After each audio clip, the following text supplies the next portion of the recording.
Hi అండి. అందరికీ నమస్తే. స్టఫ్డ్ కాకరకాయ ఫ్రై అండి. టేస్ట్ అయితే చాలా బావుంటుంది. మీరు కూడా డెఫినెట్‌గా ట్రై చేయండి. స్టఫ్ చేసిన పొడితోనే మనం రైస్ మొత్తం తినేయవచ్చు. అలాగే ఉత్తినోటినే కూడా తినేయొచ్చండి. అంత బావుంటుంది. డెఫినెట్‌గా మీరు కూడా ట్రై చేయండి.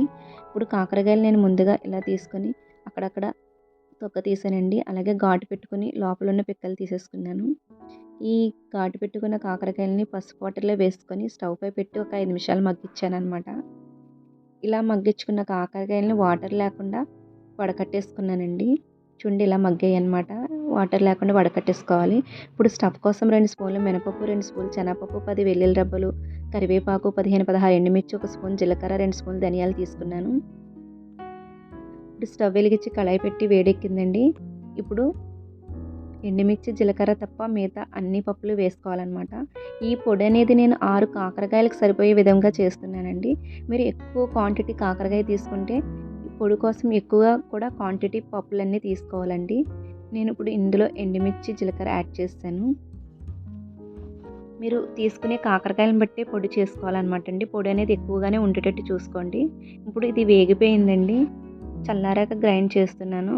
ఇప్పుడు ఇందులో మనం ఎల్లుల్లిపాయ రెబ్బలు యాడ్ చేసుకోవాలి. ఇలా గ్రైండ్ చేసే ముందు ఎల్లుల్లి రెబ్బలు ఉన్నాయి కదండీ! అవి కూడా యాడ్ చేసుకోవాలన్నమాట. అలాగే సాల్ట్ అనేది కూడా వేసేసుకుంటున్నాను.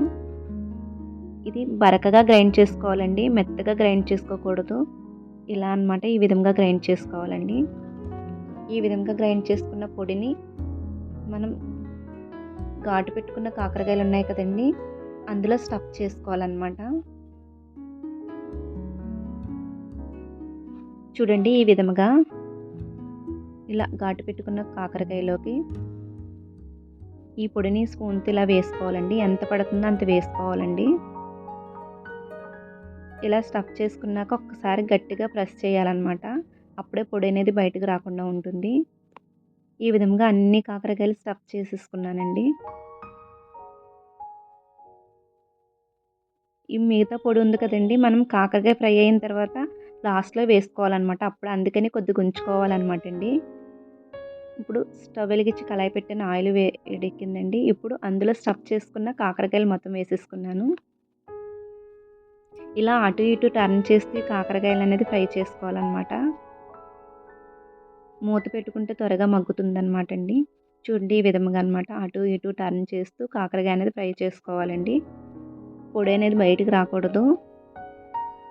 రాదండి. మనం స్టఫ్ చేసిన పొడి ఏమాత్రం కూడా బయటకి రాదండి. చూడండి ఇలా రాదన్నమాట అసల.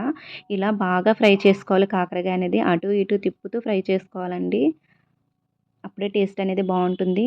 ఇప్పుడు మిగిలిన పొడి ఉంది కదండీ! ఆ పొడిని కూడా ఇందులో యాడ్ చేసేస్తున్నాను. చూడండి ఇలా వేగాలన్నమాట కాకరకాయ అనేది. ఇప్పుడు ఆ పొడిని మొత్తం కూడా వేసేసుకున్నాను. ఇలా బాగా కలుపుకోవాలండి. ఈ పొడితోనే మనం రైస్ మొత్తం తినేయొచ్చనమాట. అంత బావుంటుందండి. స్టఫ్ చేసిన పొడి కూడా ఉంటుందండి చాలా వరకు.